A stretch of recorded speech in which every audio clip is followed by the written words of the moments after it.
I'm your host, Michael Callahan, and wherever you might be now, this is where we go next. This being the opening episode of the show, I want to state something right up front. I hope you disagree with me. Well, let me qualify that.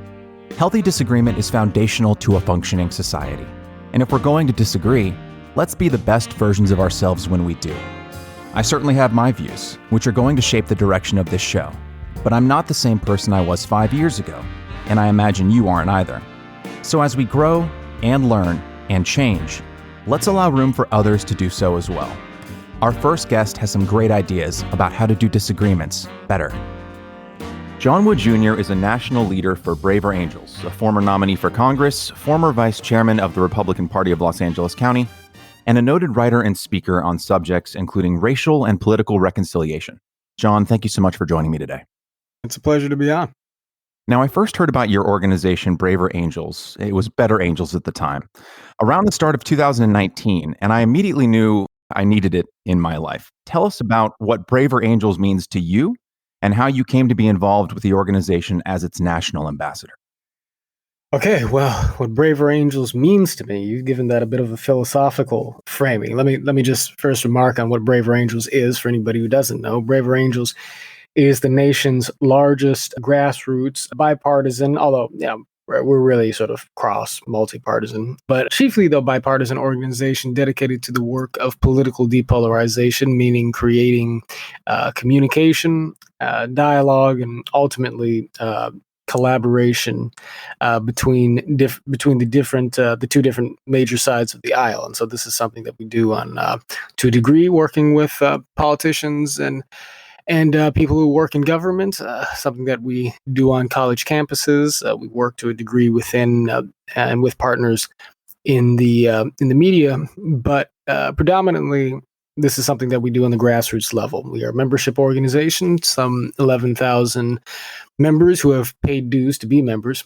and 50 local alliances. You can think of them as local bipartisan chapters distributed across the country. We have a variety of different workshops that we execute that are meant to sort of cultivate the skills necessary to communicate across the divide, to listen and communicate empathetically in individuals and groups. We have things called Braver Angels debates that are meant to be constructive forums for debate over particular issues, emphasizing intellectual humility, being open about our beliefs and experiences without trying to own and / destroy the other party. Our original workshop was something called a red-blue workshop, in which we would take small groups of reds and blues / conservatives and liberals, bring them into a shared space so they could not, in this case, argue or debate, but speak from personal experience in terms of why they see politics the way they do through guided exercises. It is quite literally the application of marriage counseling to techniques to the relationships between Republicans and Democrats, right? And of course, we have our own fledgling media network. I'm the co-host of the Braver Angels podcast. We have a team of writers, social media crew, et cetera, et cetera. So it's a dynamic sort of organization. And I guess what it means to me is the sort of catalyzing of a cross-cultural, cross-partisan civic community, at the center of which exists Braver Angels formally as a sort of a small nonprofit organization. I mean, there's about 7 or 8 of us as, full-time paid staff, but overwhelmingly, we are a volunteer-driven organization. And we've had national conventions, not this year, sadly, because of lockdown, but we've had national conventions in which hundreds of delegates have paid to attend, to vote on and help draft, actually, our national platforms, which sort of outline our strategy and philosophy for political depolarization.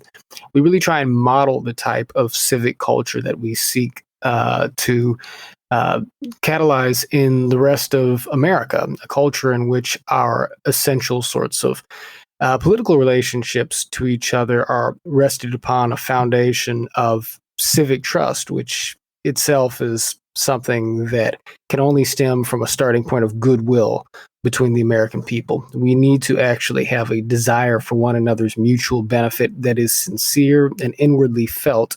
in order for us to build stable political structures on top of that. Without that, if we're in the midst of the tribal warfare mentality that we're in, we commit to this race to the bottom in which all of the structures of society get pulled down. So we're trying to pay very particular attention to that core sort of, to that core root of social stability and progress. And that is, at the end of the day, the relationship between you and your neighbor. So that's what Braver Angels means to me. You mentioned marriage counseling, and I think that ties in perfectly well with my next question. I think the personal and political are so closely intertwined. And you grew up as a Democrat. You now identify, I believe, as a Republican. Your mother is a liberal Black Democrat hailing from what you describe as inner city Los Angeles. Your father, a conservative white Republican from Tennessee, though he did spend much of his childhood in LA. You once said, "I grew up explaining my father to my mother and my mother to my father." Can you explain or speak a bit on how this experience came to affect how you saw both your own personal identity in politics and our national concepts of capital I identity and capital P politics? Yeah. So it's probably worth mentioning the fact that my parents, neither of my parents were particularly political. My father was a Democrat until he became a Republican later in life, around the time Obama was nominated or elected. Nevertheless, there was striking cultural differences between them. So my father is older than my mother, 13 years older. He was born in 1950. My mom was born in 1963. My dad is from the South originally, was raised in Los Angeles, but I'll add to that he was raised in striking affluence. His father, Randy Wood, my grandfather, since passed, Randy Wood owned the largest independent record label in America in the late 1950s, called Dot Records. Interestingly, before that, he started a radio show sponsored by a mail-order record shop he owned by the same name, called the Randy's Record Shop. It was the radio show was the first to broadcast rhythm and blues and gospel music, basically black music, to a national audience. But I say all that just to say that my father came, in addition to being white, in addition to being older, in addition to being to having Southern roots, my dad grew up very much in the with about as much privilege as a person could have as a young man. My mother, on the other hand, grew up, as you mentioned, in inner city Los Angeles. It still was, I think, relatively comfortable, but an area with many, many more struggles, and with relatives who themselves had many more difficult paths to deal with living in urban inner city life. And for me, I grew up in the midst of a culture sort of clash between them. My parents separated and ultimately divorced when I was pretty young. I was probably 7, 8 years old. And my father was always very much the traditionalist in our household. He really sort of emphasized to me the importance of a lot of things, the importance of understanding that culture was at the root of American greatness. Now, this gets a little complicated because he was not necessarily a social conservative in the typical sense, but having grown up in the heart of America's musical culture, and having grown up being a person who greatly admired the artistic and cultural contributions of American figures ranging from Andy Williams and Frank Sinatra to Duke Ellington and Sam Cooke, my father felt that the sophistication of American musical artistry represented the greatness of our culture, and that declined with the moral relativism that entered into the music scene, in part through the advent of technology in the recording process, starting in the 1970s and culminating with the sort of blasphemous, kind of moral and artistic bankruptcy, in his opinion, of genres like, it was modern pop and so forth, to be sure, but particularly hip hop and gangster rap and so forth. My mother wasn't particularly ideological, but well, one of my uncles on my mother's side is Mac 10 from the West Side Connection, which, for anybody who doesn't know, is a rap group that it was Ice Cube's group after Ice Cube left NWA and so forth. And just, the pieties of kind of a man from a more traditional kind of something like a upper class waspish kind of sort of background. I mean, I hesitate to say wasp for certain reasons, but just to draw a comparison, the sort of pieties of my father's kind of upper class background mixed with a certain type of Southern nostalgia on a certain level kind of clash pretty hard with the more raw sorts of realities that some folks at my mother's family were likely coming from in their experience. They're even to the level that the way my father would express concern that I would inherit the dialect that not so much my mother, but some of my mother's relatives would employ, sort of, that's kind of a black idiomatic dialect that my dad was afraid wouldn't serve me very well in the world necessarily. And my father's a person who loves black culture very deeply, and married into a black family, so on and so forth. But my dad also had deep concerns that many cultural aspects in the black community led to bad outcomes for black people. He saw the sad turn in American music in general and black music in particular as leading to that in many respects. And so he was always trying to sort of safeguard, I think, the kind of purity of my own values so that I wouldn't, do some things that would land me in jail later in my life, which, he saw us happening too often to so many young black men. And he wanted to keep me and my brother from that kind of outcome. So, some people may have all sorts of reactions listening to that, but it caused me to sort of consider the different cultural contexts in which I understood my different relatives from an early age. And I'll just say very briefly, by way of illustration, that I had 3 native environments in my life growing up, and I didn't realize how profoundly unusual this was until much later in life, or fairly, till pretty late in life. And over weekends, I would go and I would visit my mother's family in parts of inner city Los Angeles. My uncle, aunts, cousins, grandparents, what have you. I would walk around. I'd hang out with my uncle, and we'd tell my mother that we weren't gonna go anywhere we shouldn't be, and that was oftentimes misleading. We'd go places where we knew if we were wearing the wrong color shoelaces, we risked not getting out of a certain neighborhood. We'd get on the bus and we'd go places where cigarettes and beer cans and graffiti and folks who were maybe addled on drugs and just kind of walking around aimlessly was kind of the norm, just kind of roaming the geography of South Central, which was always ultimately fine. But again, there are places you knew that you shouldn't step foot into, and the most dangerous places we would try to avoid because my uncle always knew where to go and where not to go. Over holidays, I'd go spend time with my father's relatives, including my grandparents in La Jolla, who had a house with $1 million view of the ocean right off the water, a couple blocks down the street, probably from Mitt Romney's house, the one with the car elevator that they used to talk about in the 2012 campaign. Strikingly different environment. But from day to day, I grew up in multicultural, middle-class Culver City.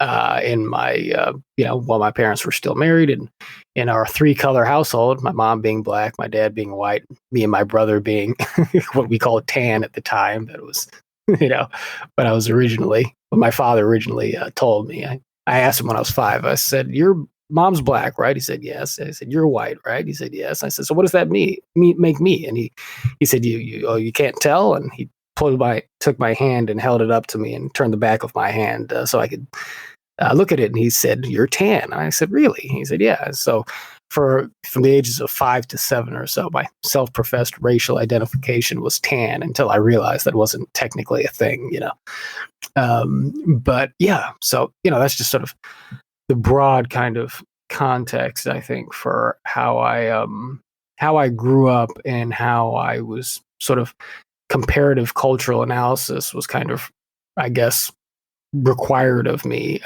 from very early age.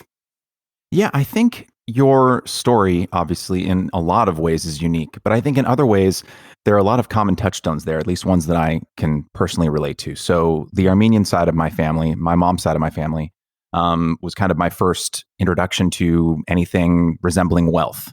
There were no car elevators, but yeah, but there were people who were worth millions of dollars, and though they lived modest lives and didn't necessarily flaunt what they had, it was definitely a lot more than what my mom, my dad, my sister, and I had growing up in kind of the Silicon Valley area of Northern California. And then my dad's side of the family, kind of the white rural side, was a completely different world altogether.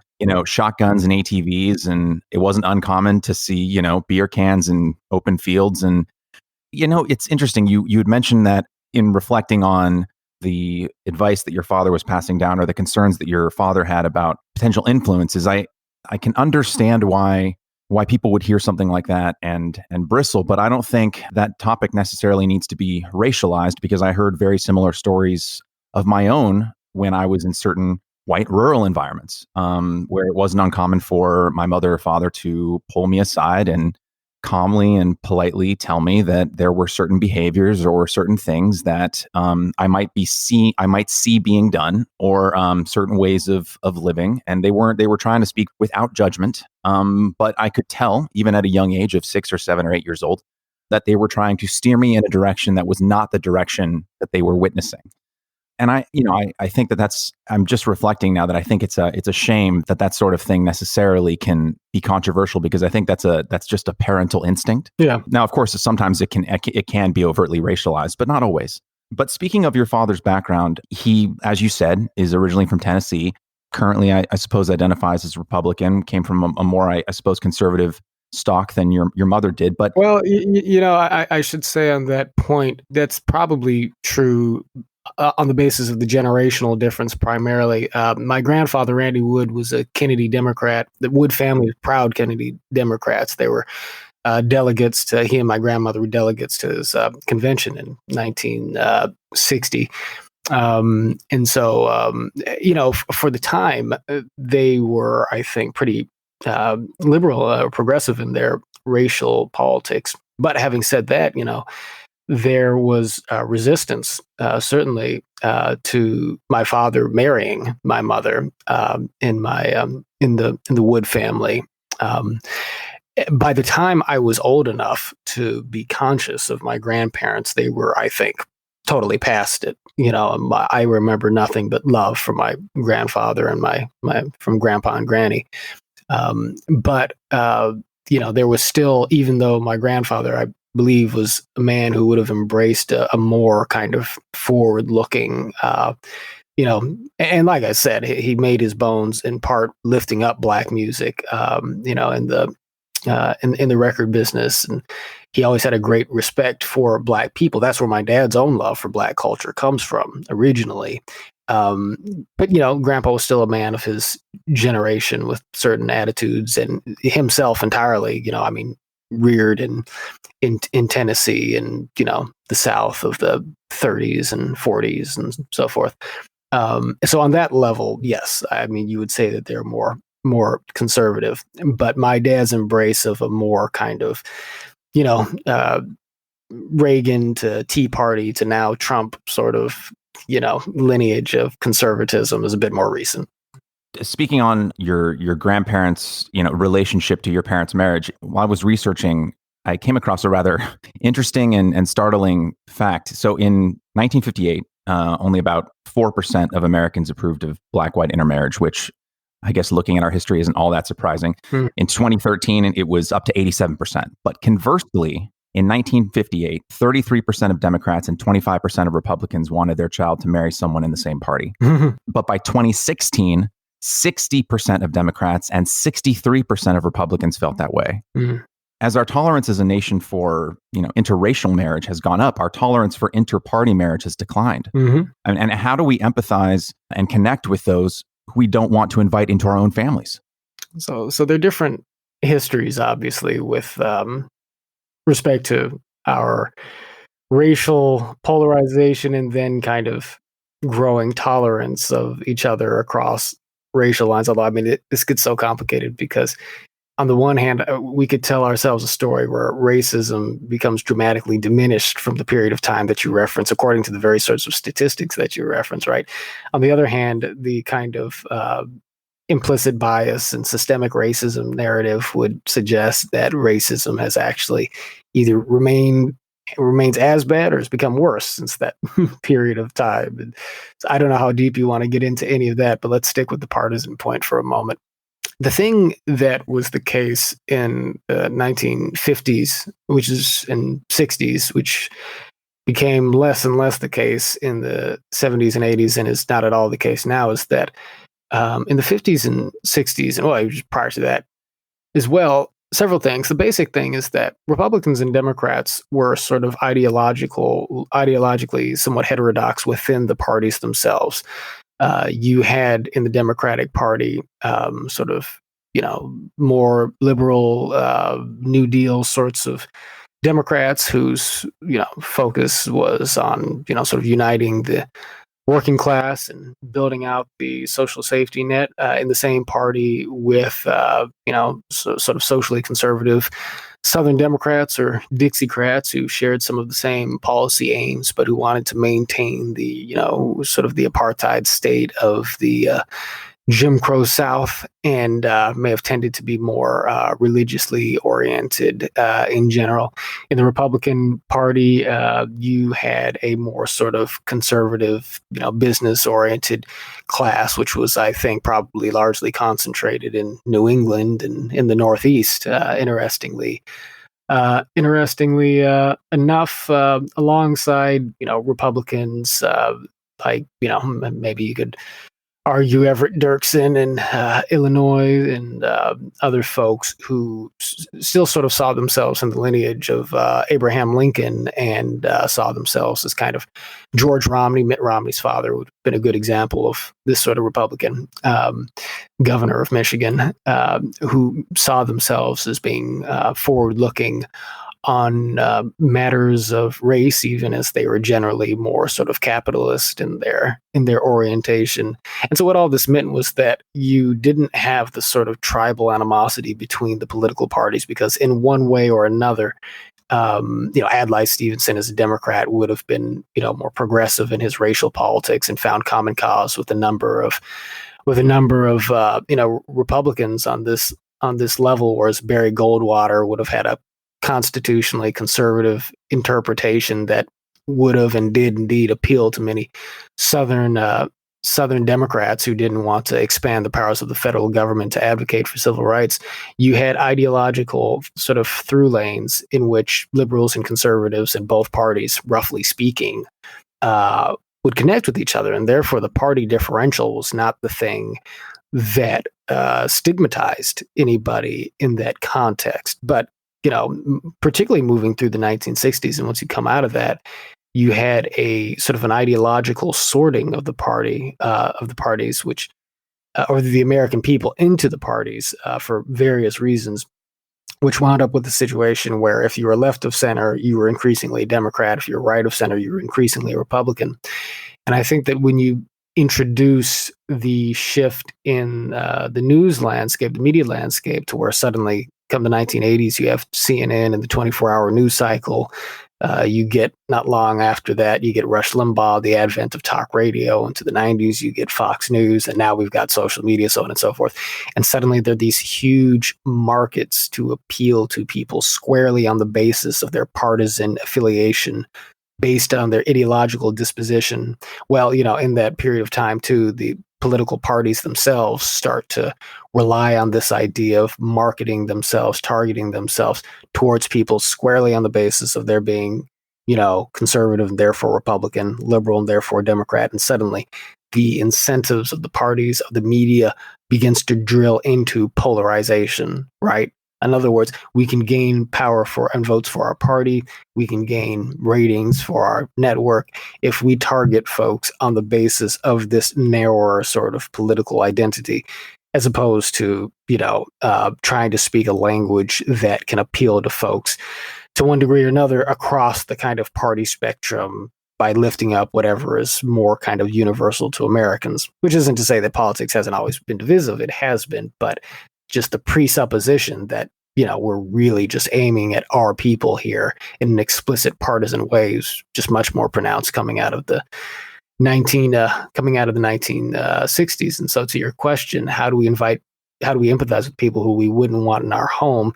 It has to begin with a recognition of the fact that there are, I think, some more deeply shared interests that exist between the American people, as well as, I would argue, more deeply shared values that, if we were to reacquaint ourselves with these things, should make each other more familiar to us. That's the basic starting point to answering your question. But I think a level deeper, we also want to come to the point of remembering that satisfaction in life in general and in the American experience in particular, perhaps, I think has to itself rest on the understanding that it is much easier to be happy, to be prosperous as an individual or a community if you are at peace with your neighbor. And therefore, embracing that as an actual project is something that ought to become a priority in our thinking when we realize that, that psychological kind of state of, harmony, socially speaking, is practically necessary to everything else that we do, but it's also inwardly liberating as well. So, okay.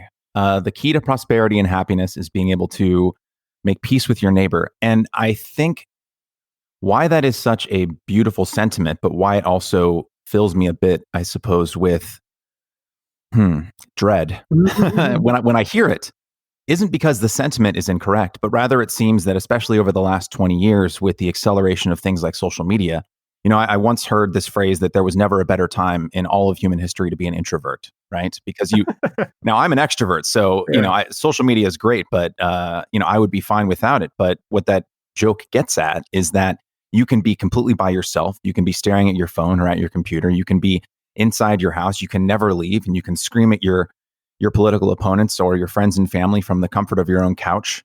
And it seems to have accelerated the atomization of American culture and American society that you could say was already in effect with the creation and expansion of suburbs in the 40s, 50s, and 60s. And then social media kind of just took that and ran with it. And it is not uncommon for people of my age. I'm in my 30s. It's not uncommon and I believe you're about 33, 34? 33. This is probably going to ring true in your life as well. I imagine you've probably heard the same thing from some of your friends and colleagues, that I know a lot of people who don't know a single neighbor. Oh, yeah. I'm talking in apartment complexes. I'm talking where someone might be only a few feet away from the next door. And that is so far afield from the stories of my mother's childhood growing up in Queens, where my mom and her sister, after their parents got divorced, lived in Queens in a the three Armenians in a predominantly Jewish apartment complex. Yeah. But they knew everyone. My grandma knew all the parents there. They knew her. My mom and her sister knew all the kids running around the hallways. And that seems almost like a fantasy today. And so I wonder, how do we get to where I think many of us want to go, which is to feel that happiness, to feel that prosperity in knowing and perhaps even loving our neighbor, when it seems like we also don't either want to take the time, don't have the time, don't prioritize taking the time to getting to know them. Yeah. So in addition to everything that I just laid out in terms of the perverse polarizing incentives of the political and media structures, et cetera, I mean, you're pointing squarely at just kind of the structural nature of our reality at present and how it impacts our social predilections, I guess, or even lack thereof. I mean, yeah, I take your point on the sort of congregating in suburbs and so forth, but technological aspect of it, we are so much more comfortable, particularly the younger you get, I think, on our cell phones than we are in physical reality, or at least it seems that way. And I'm familiar with this, phenomenon of us not knowing our neighbors. I before I ran for office, so I was a nominee for Congress in 2014. I was the youngest active nominee for Congress in California in that election cycle. I say active because there was one person younger than me, but she got pregnant and never actually campaigned. I remember before I started running, I thought, it'd be a shame for me to run for office and not really know my neighbors, because I didn't know my neighbors. Lived here in this neighborhood in South LA for, a few years at that point. And I realized, aside from the people who lived in my own duplex, I didn't really know hardly anybody. And so I went around the block. I went up one side of the street and down the other, and basically I knocked on people's doors and I said something along the lines of, "Hey, how you doing? My name is John." I said, "Sorry to bug you." I said, "My name is John. I live just down the street at the intersection there, and I just realized that I've seen you come and go. I've been here for a year or two, and I realized I still don't actually know your name. Never introduced myself. So I just wanted to come by, say hello, tell you who I am, let you know that if you ever need to borrow, an egg or a cup of sugar or something like that, I'm just a little way down the street." And the reactions from people was really interesting because they were mixed. Some people were like, "Okay, thank you," sort of nervously. Some people, didn't respond at all. Other people sort of breathed a sigh of relief and said, "Oh, thank you," because people were so, well, who's this person at my door? One guy stepped out of his door and pulled me in a hug, and he said, "Man," he said, "you doing what people used to," and he, gave me this big embrace. There's an added dimension there because South LA people are a little bit more, probably even a little bit more distrustful than they would be in other areas, just because of the surrounding context. But yeah, no, that's a thing across the board. And so I think when we look at this question of how do we reestablish kind of the bonds of community, we have to accept the fact that a certain fairly significant part of our day-to-day experience and social experience has now been uploaded. We have to figure out a way to do this that, on the one hand, I think does emphasize kind of a rehabilitating of our in-person relationships, but we also have to figure out ways of being more communal online, because that's not going to go away. And of course, the nature of social media is such that it makes antisocial creatures out of so many of us. But part of the great thing about Braver Angels work is that, for one, our model has been to get people together in physical space until the lockdown hit. Now, with the lockdown, everything has had to sort of transition online via Zoom. And, we're in different parts of the country. We're maybe starting to do some things in person again, although not much yet. But there are formats that, we have developed, and we're not the only organization doing this sort of thing. Listen First, living room conversations, other folks are out there. But there are ways in which we can use, one, face-to-face technology to set the stage for really meaningful impact in conversations between people. But on the more sort of scalable question of just social media and so on and so forth itself, I think that I should say that, I have wonderful experiences even on Twitter connecting with people. Well, I connected with you on Twitter. But with a wide range of folks, I think that it is possible, in fact, to sort of, and this may happen in an organic and deliberate sort of way. I try to deliberately model a way of being on social media where I connect with people, trying to sort of see where it is they're coming from when they disagree with me. And I try and demonstrate a sort of a lightheartedness and a humor with my critics and folks who would attack me, to show people that, hey, as long as we're not taking ourselves too seriously, we can wade through the trolls in order to get to the people who really have a desire for connection or something, meaningful to say.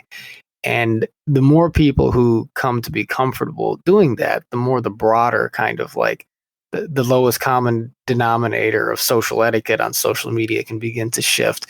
And I actually think that that will likely happen over time, because the consequences of our social polarization are such that I think it'll be devastating enough, and already is, to wake people up to the need for this social shift. And so while it's so easy to lament the vast trollerism in the social media landscape, that doesn't mean that the collective organism of humanity is not adaptable even in that space. It's a new space, so it might take a minute. But I think that you can see a cultural shift there that is organic alongside the sort of deliberate mechanisms of facilitating connection that Braver Angels and other folks are pioneering in such a way that opens up the sort of the pathway for imagining that we could have an online culture that in many respects comes to make room for a more communitarian sort of ethos, and that's just something that's going to have to grow over time alongside some of these other things that we're going to need to do to restore community in the physical space. So the empathy building project is important, but it is important across both the physical and the digital domain. And I think that there's some reason to be hopeful on all fronts. I certainly hope so. And to anyone, just to leapfrog off that, who wants some positivity in their Twitter feed, I highly recommend @JohnRWood Jr. I'm going to interject this tweet in here, even though it's kind of apropos of nothing, because it's a sentiment that's expressed so rarely these days. You wrote, I don't hate Donald Trump. I don't hate Hillary Clinton. I don't hate people. We start off as flawed human beings who were then shaped by flawed human institutions. Social forces help make us who we are. I hate injustice, however, because I love justice, and that's a different attitude. That is, when I see your tweets in my feed, it's like negativity. Oh, a John tweet. Speaking of kind of leapfrogging off of that tweet, and how we oftentimes we come to perceive people across the political spectrum as almost avatars of the politicians we hate the most, or the politicians we have the most animosity for. Right. And you've mentioned that the current media climate presents Americans on either side of the political divide as funhouse mirror versions of themselves. Can you expand on that thought? The tendency is, particularly if you are patronizing a particularly sort of partisan outlet, or YouTube or pundit or what have you, the tendency is to see somebody who is very much committed to the program of the progressive Democrats or the conservative Republicans. The tendency is to see them on one side as being therefore de facto Marxists, or de facto militant radicals, or on the other hand, de facto fascists or racists. Right? Everyone today is a Marxist or a fascist. Everyone. Exactly. And so it was funny. I said that my parents weren't actually that political, but one funny thing I don't talk too much about is that my the political people who I grew up with in my family were my father's sister, who is very much a progressive, liberal, progressive Democrat, my dad's older sister, and my mother's older brother, who is a conservative Republican, but black conservative and so forth. And my Uncle Daryl, he was the one who sort of imbued me with my love of Lincoln. And back when I was still a Democrat, my aunt Linda, she was the one who introduced me to Barack Obama, and was the one who I would sort of call and talk to about politics every day. If I were to judge them through the lens of that kind of media, distortion, that funhouse mirror prism, I'd have to look at my auntie as hating America, and I'd have to look at my uncle as being an Uncle Tom, but again, just back to my earlier point, I'd have to look at my father as a racist, and all that.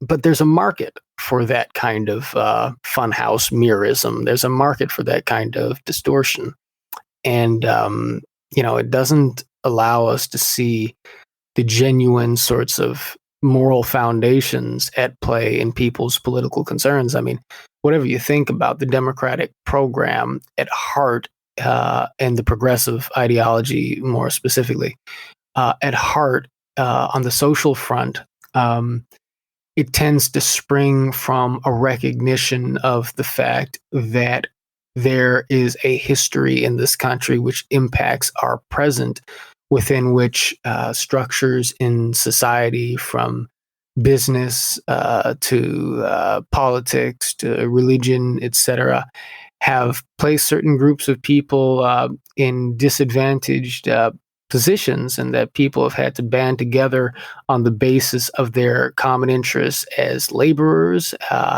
as marginalized identity groups, in order to achieve opportunity and equality. That is true historically. And I don't, and and I think that there's certainly reason to think that it is true to one degree or another today. I mean, and how could that not be true? It is human nature for us, whether consciously or unconsciously, to tend to, when we are in positions of power, build up systems in ways that sort of safeguard our interests, because, well, why would we not? But when you have an identity kind of, consistency to a dominant group, that, again, even if it's not deliberate, which in so much of American history, it actually is deliberate, but even so, you know, uh, the inevitability of that sort of thing is worth taking on board, while also recognizing the fact that on the other end of that, there is this reality where conservatives who believe in a meritocratic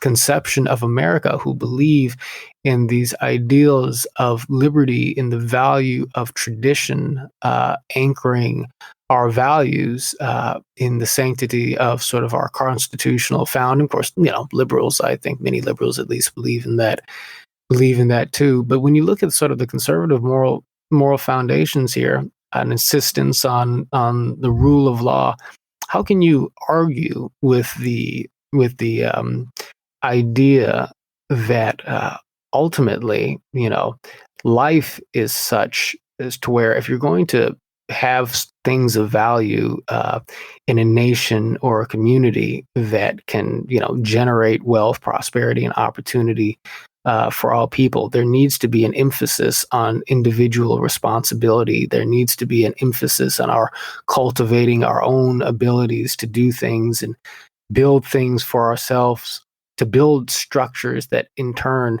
retain their integrity, because we're willing to respect the laws and the boundaries that allow those things to exist, right? Rather than expecting that one can always just sort of redistribute all of the power and wealth and opportunity in a society without any particular kind of sensitivity towards the process by which these things were built, even beyond, exploitation and oppression and whatnot, because that's not the whole story of what has built America. The sort of, you might say romanticized or mythologized sort of ideas of, the pioneering settlers who came here and built lives for themselves from nothing, using just faith and industry and a belief that they could have a better life in a hostile climate, so on and so forth. Well, look, the background of genocide and oppression is all there for sure. But on the other hand, these people who founded the country, these were hardworking people who braved incredible sorts of obstacles in order to start a life here.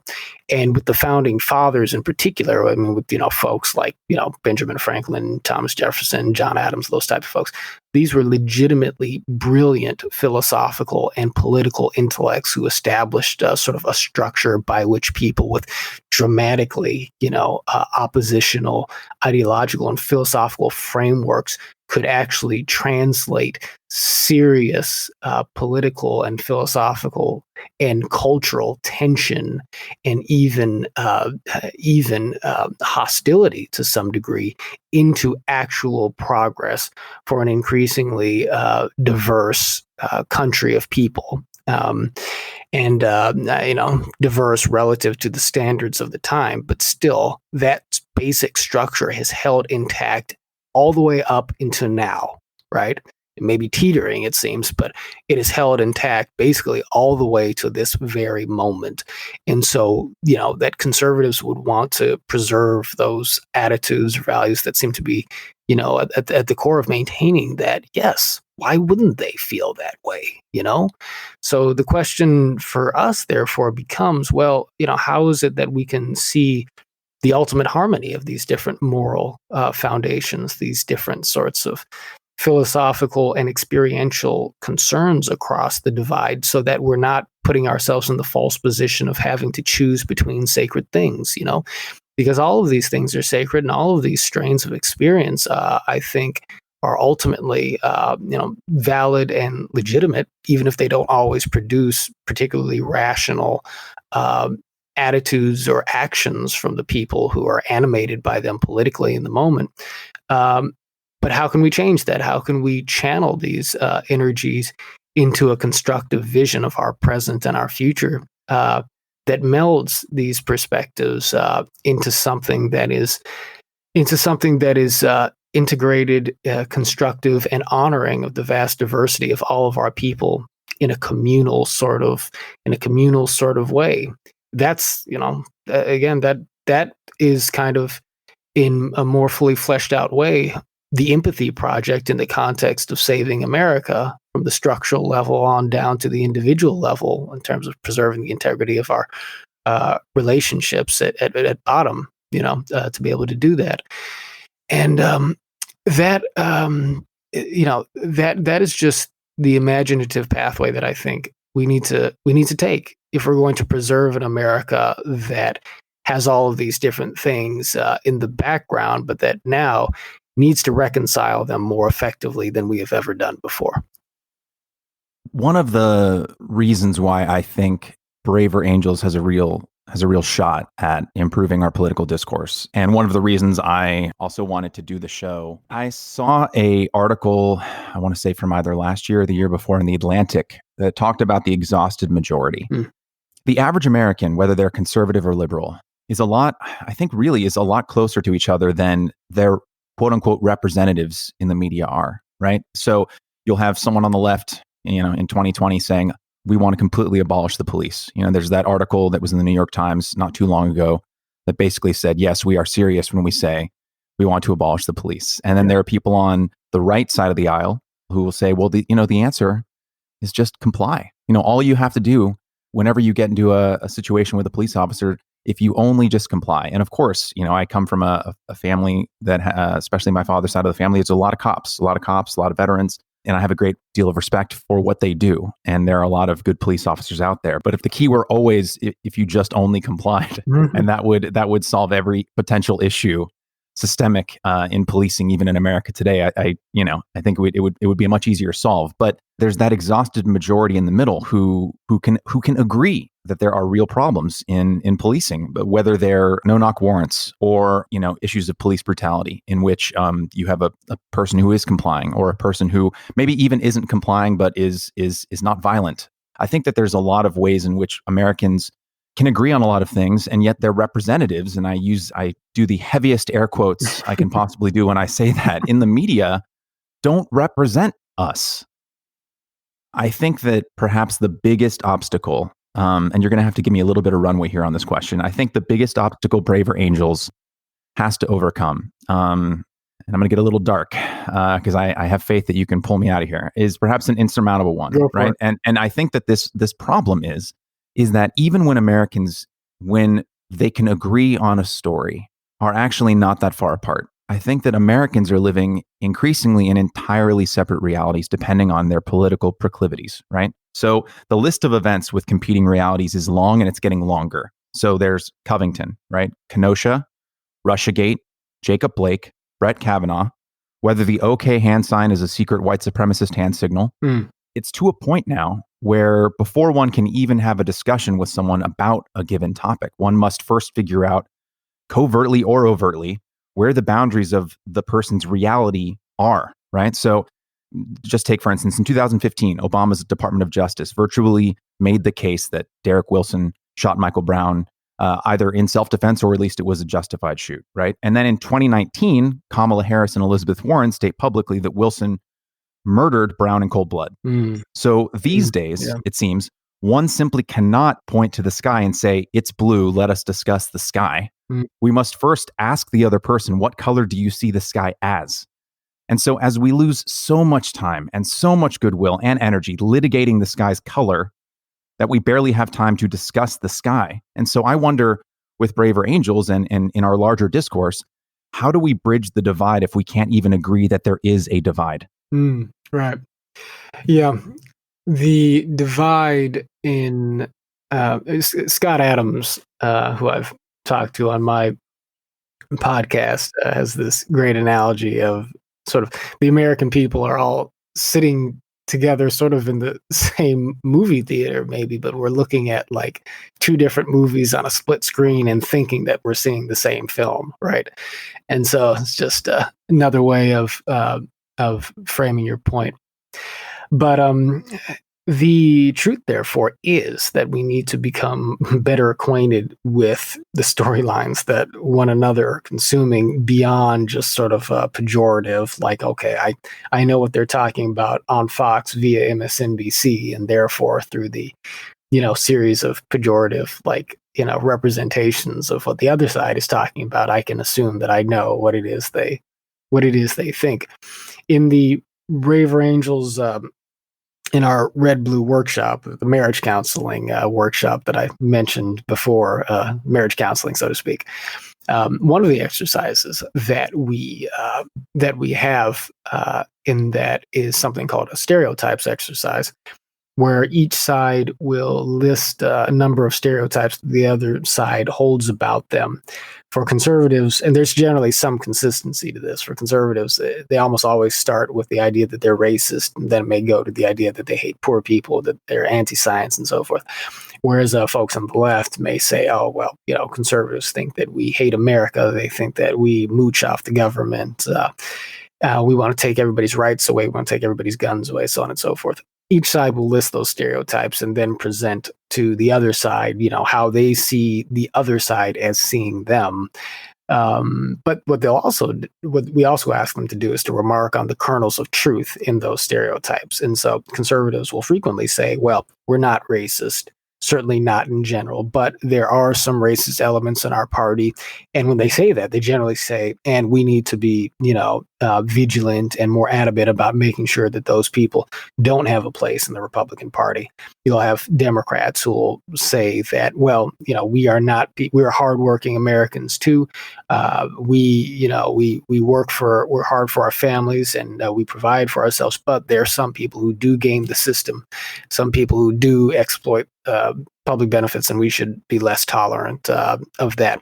We have an exercise called a fishbowl exercise, which even more to the point gives one side the opportunity to have an internal conversation about what they like about their side and what they would criticize about it, while the other side listens quietly from outside of the fishbowl, right? So conservatives will talk about why they're conservative, why they vote Republican, but also their problems with the Republican Party. And, you'll hear instances where they will say things where, as a matter of fact, I agree with the left on this, X, Y, and Z, and then the side switch places. The reason I'm going through all of this is because what we rarely have an opportunity to do in our society right now is to bear witness to the internal conversations that take place on the other side, where vulnerability and humanity are actually revealed. Because even if we're having if we're only getting our information about the other side through partisan media, then we're, at a loss to begin with. But even when we do have interactions with people on the other side of the aisle, so often at times it takes place in a context where, whether it's at school or work, given the polarized environment, everybody's defenses are up, everybody's walls are up, and everybody needs to be right because they can't afford to be seen as being wrong. If I lose this argument with my conservative neighbor, Donald Trump is one step towards re-election, and therefore the Holocaust that will ensue, winds up falling on my shoulders, whatever the vice versa is.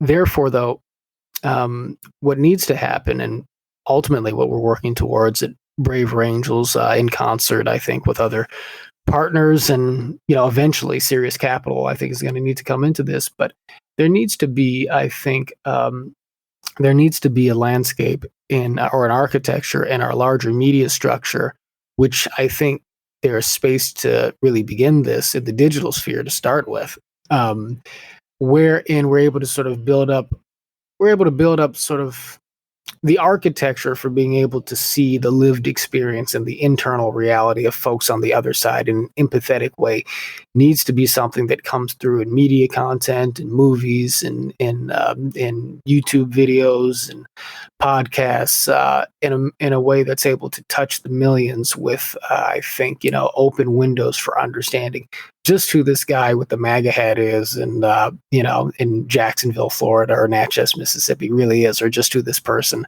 with the BLM shirt, in the Bronx or South Central Los Angeles, really is. What has she lived through? What has he been taught by his father and grandfather that help lead them to their social points of view? But what are the sort of redeeming, social and philosophical concerns that are associated with those points of view that you can see expressed in who these people are?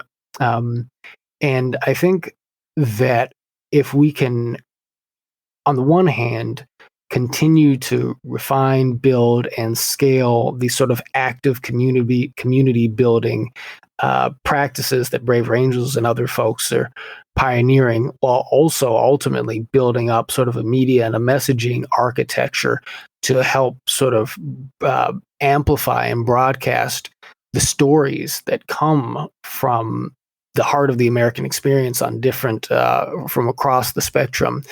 The sort of cumulative effect of all that is creating a larger ecosystem in which the culture of the nation can begin to shift, and we can begin to realize that if you're getting only half the story with respect to what America is, you're not getting any of the story at all, in some sense.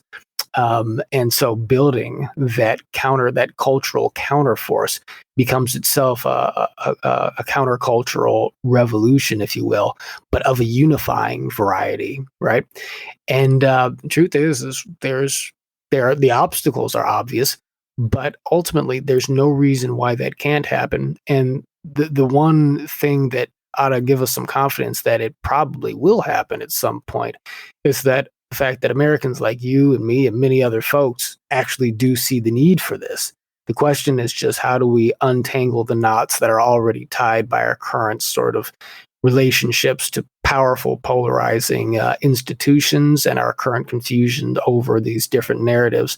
But the growth of the intellectual dark web space, for one, the flowering of this still small but real and substantive kind of depolarization environment in which I work, the presence of figures like, Cornel West on the left and, Robbie P. George on the right. And, even look at Van Jones and the lengths that he's gone to work with folks in Trump's America on criminal justice reform and sort of advancing the perceptions of our common humanity, and even a lot of the things that Glenn Beck and Ben Shapiro have said to sort of point towards the need for us achieving a culture of transcendence in this way. It lets you know that there is energy moving in this direction. The thing that is unavoidable, though, is the fact that there will be social turmoil and there will be social chaos. There is now. We're going to see more of that inevitably. But, we saw that in the 60s too. What came out of the 60s ultimately through the moral leadership of Dr. King and others was a vision and, to a great degree, a reality of social and racial and philosophical reconciliation across a broad spectrum of American life, which has set in stone a moral core, a reinforced moral core to the American conscience at that time with respect to racial issues that, frankly, has lasted to this current moment.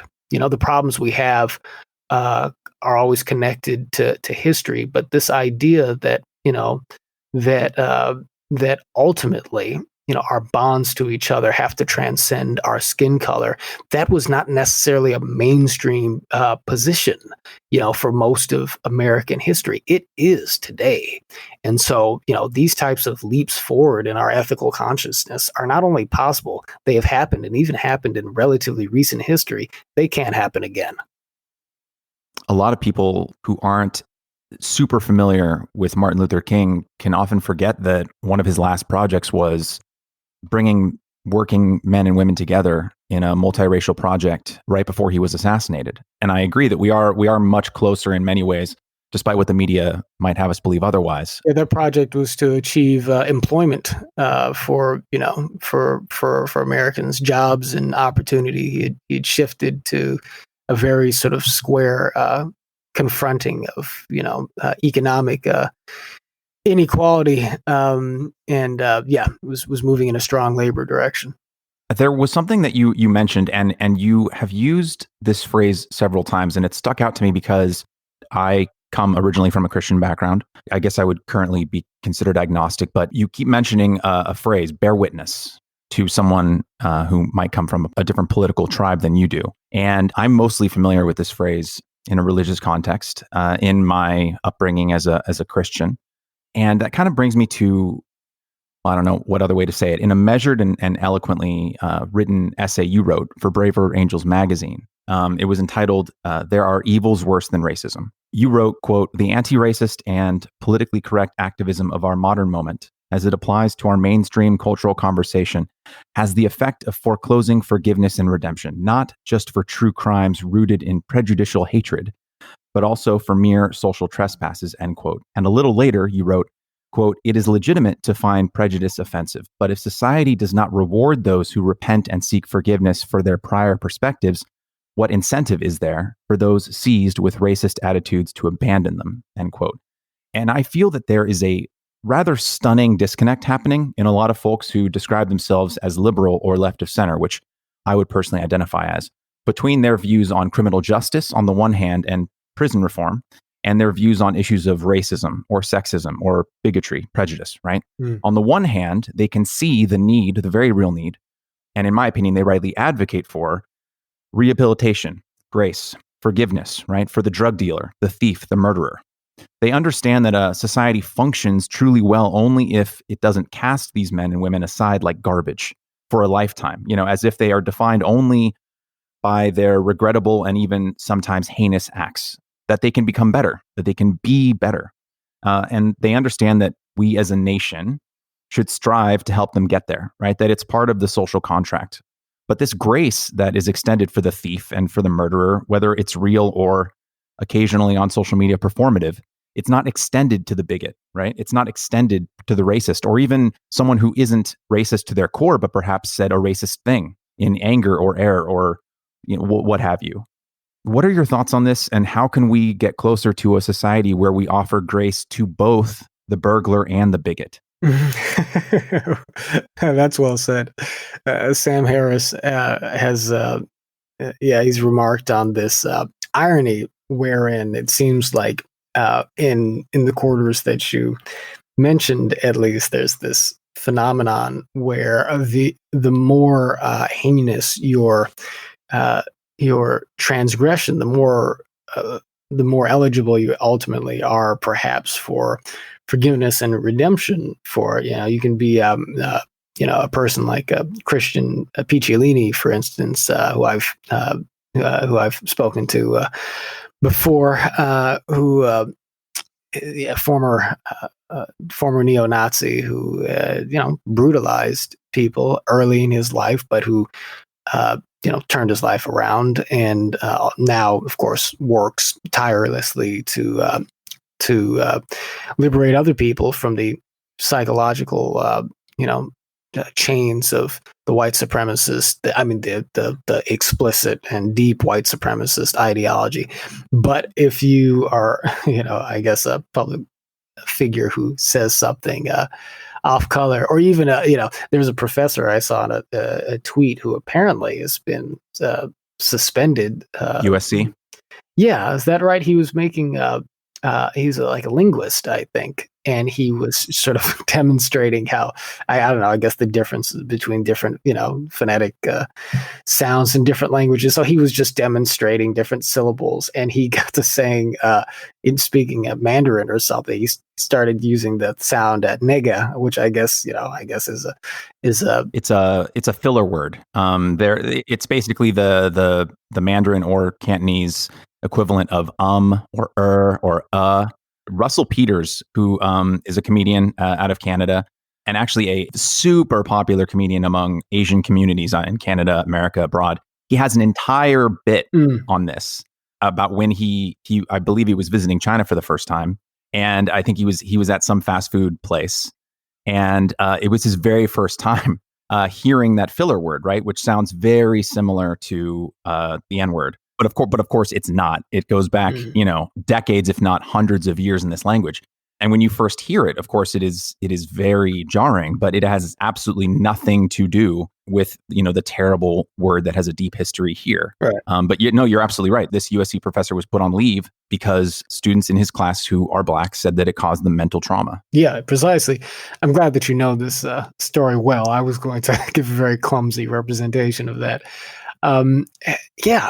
So yes, there's this irony, and it's a deeply damaging sort of pathology now in the way we in the way we treat each other, the way we evaluate each other. But you started off, of course, by saying that on the other hand, it is wholly good thing, I think, that we should at least, have this instinct to say that when people do things of a criminal nature, there nevertheless ought to, tend to be a pathway for redemption, the availability of grace and forgiveness. I get here's the headline for me, and you quoted my essay there. Yes, I think that the kind of anti-racist philosophy by which folks are seeking to advance a certain type of race-conscious society has the effect, even if it's not necessarily the intention all the time, of foreclosing forgiveness and redemption, in part because it is not made. Although, if you read White Fragility, if you read Robin DiAngelo, she will certainly make the point, and it is to her credit, that people who have and this is all white people, by the way, from DiAngelo's perspective, a racist perspective does not mean that they are not good people. She makes that point.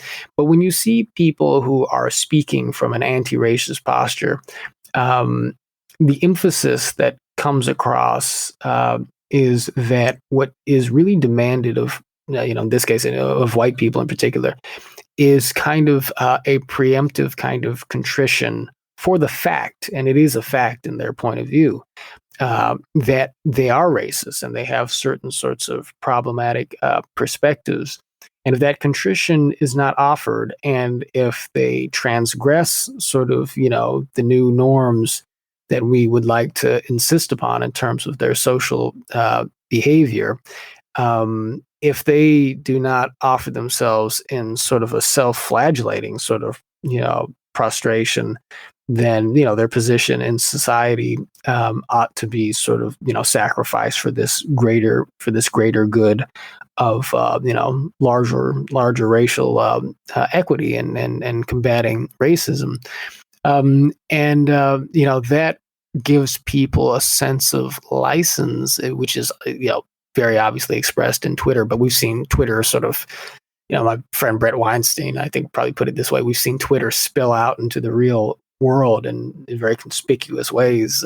It's not to delegitimize the protest to say that we've seen the worst of Twitter sort of spring to life in Portland and Seattle, I think, and other places in that manner. Of course, we've seen it spring to life, in the White House too, in other ways, and there's a whole thing to be said there. But the emphasis is not placed on the idea that even if you believe that there is an implicit bias that basically makes all white people complicit in racism, and that's not quite my position. It's not my position, although I do think that there is such a thing as implicit bias that's universal, more or less, in human nature, that we all have to transcend. But even if that is your position, the idea that there's there can be good in people in that state of mind is put forward as something of an almost.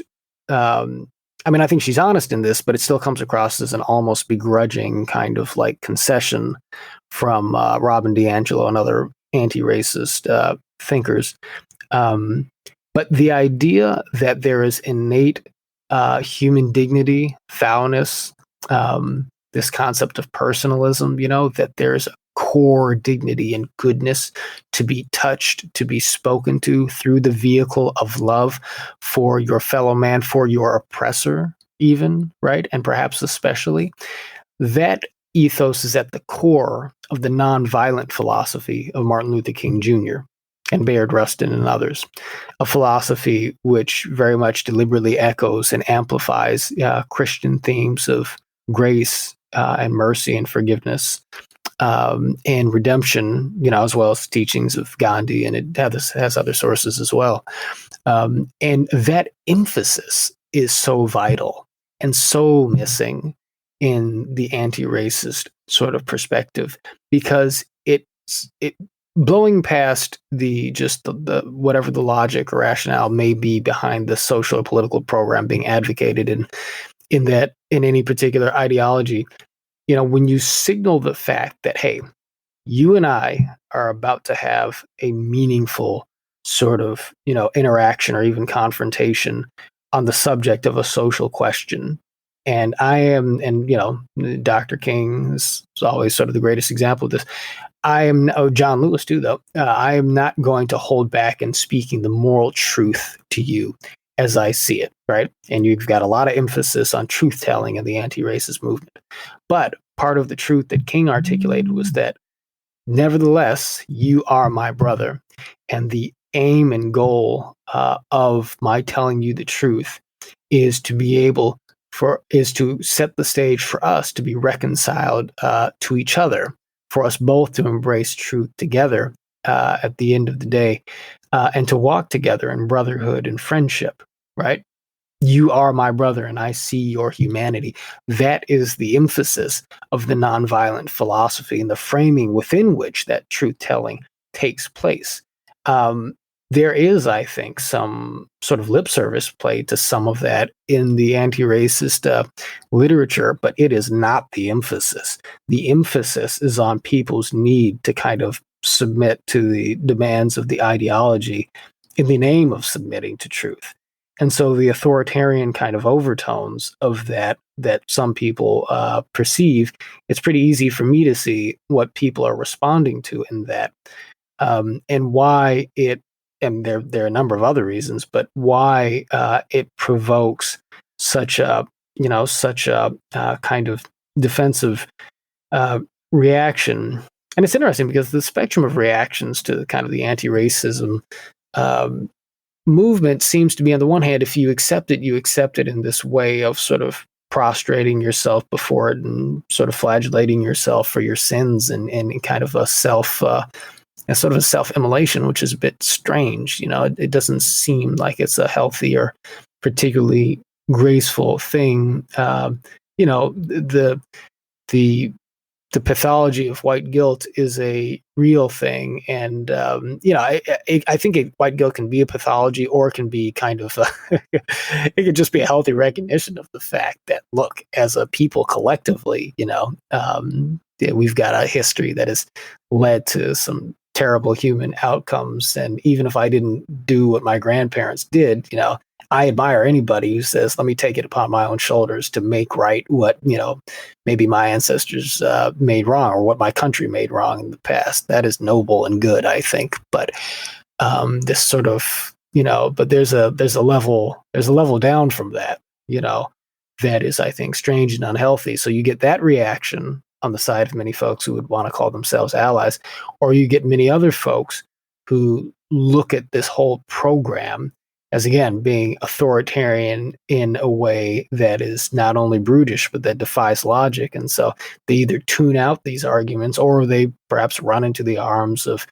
President Trump, or worse still, and much worse still, maybe even Richard Spencer, I don't even need to name names, just sort of the larger kind of, racial right on the far end and so forth. And so it makes, to that degree at least, it makes the impact of the anti-racist program destructive and counterproductive in many respects. And so what needs to arise is, I think, a moral program that revives the ethos of nonviolence, that revives the substance of nonviolence, as Dr. King represented it in our moral conscience as a nation, in the way that we engage our ethical, social, and political differences. And that, of course, as I said, flows largely from what is demonstrated in the gospel itself, and you said that you were a Christian who became an agnostic. I was an agnostic who became a Christian. So that's interesting. One would like to think that the church could play a constructive role in that process. The church itself has become polarized and politicized in a way to where, certainly among so many, I think, conservative evangelicals and so forth, the emphasis has been on supporting political movements and figures who would protect the political program of the church without necessarily demonstrating in its broad social discourse the healing and reconciliatory sort of moral power that Dr. King represented, that flows from Christ, right? That flows from, again, sort of the substance and the teaching of the gospel.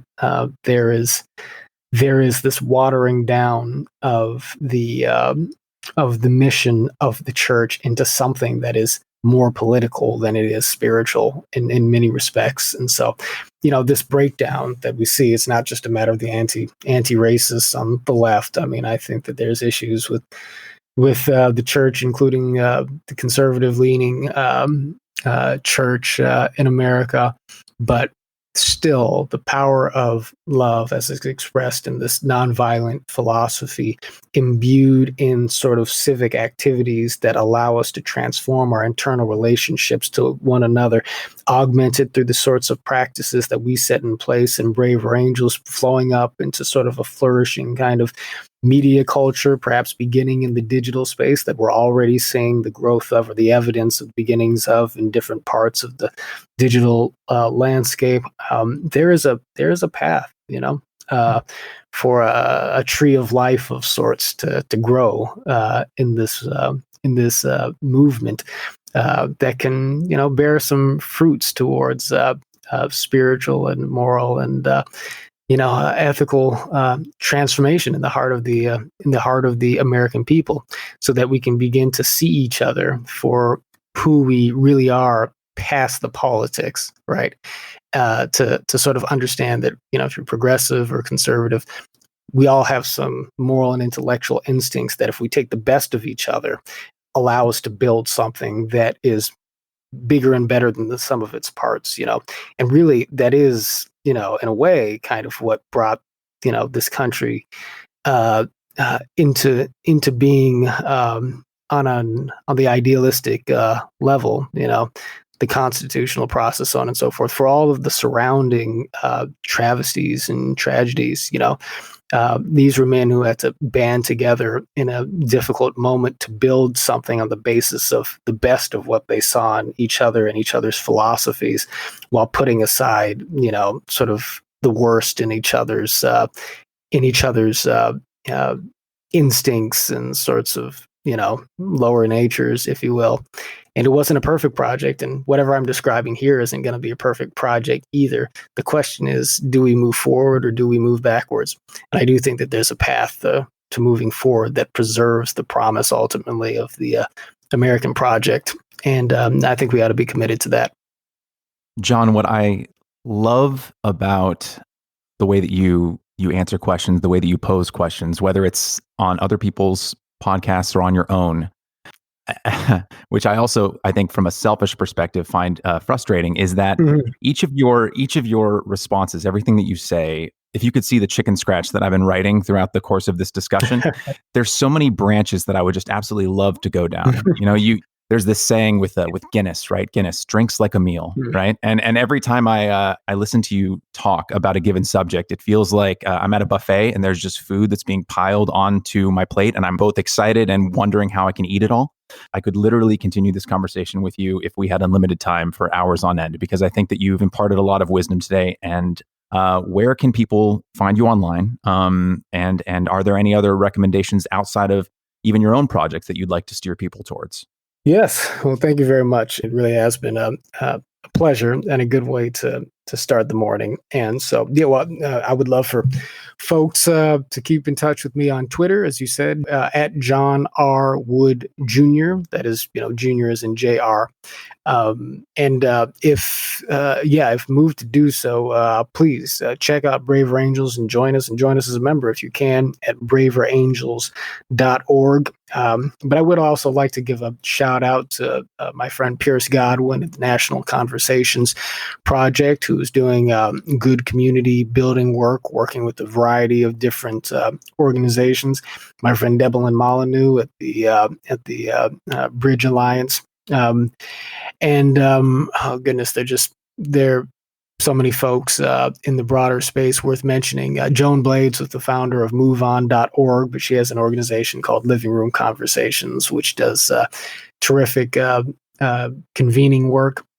Check out Matt Kibbe's podcast on The Blaze if you're looking for a libertarian or other right-leaning conservative commentators who also have a heart for kind of seeing what is humane in the in the perspectives of the opposition. Matt Kibbe is a person to get behind and follow. That community is out there, man. Folks are coming together because the moment is going to demand the movement, right? So I've got no doubt that it'll come. To people out there who heard John earlier mentioning the Zoom calls that Braver Angels is doing in lieu of being able to meet in person, let me put your mind at ease. I have been on many Zoom calls, as I'm sure so many of us have, over the last half a year. Way too many Zoom calls. And yet, the Zoom calls that I've been on with Braver Angels, in which they get people together from across the political spectrum, either on a local level or on a national stage, where they'll have people from opposite sides of an issue discuss it. They'll have hundreds of people on a Zoom call, which I know can be triggering for some people who've maybe been on too many of a conference call as of late. But let me just say that it is my favorite way to Zoom. It is by far the best thing, in my opinion, to come out of the Zoom platform in 2020. So please do check that out. The final question to wrap out our chat, the thing that I ask everyone at the end of the show. We're limited, I think, as individuals in all sorts of ways, right? We're limited in our time, in our energy, and often in our capacity for empathy. Even the most well-intentioned person can't be thinking of every individual, can't be thinking of every group of people all the time. It's impossible. Is there someone, John, or a group of people in your life or in the world at large right now that you would like to take a moment and offer more empathy to? That is a great question. This is going to sound like a bit of a joking response, but I'm a father. I have 3 young kids, 9, 5, and 3 now. Elijah, Jeremiah, and Abigail. And I work so much, and I'm so consistently kind of like dedicated to sort of just the things I've described to you, that I can find my patience running short for my children. And I can become a bit short-tempered in a way that would make me seem like a bit of a hypocrite to people who listen to me talk about the need to be patient and empathetic with everybody else.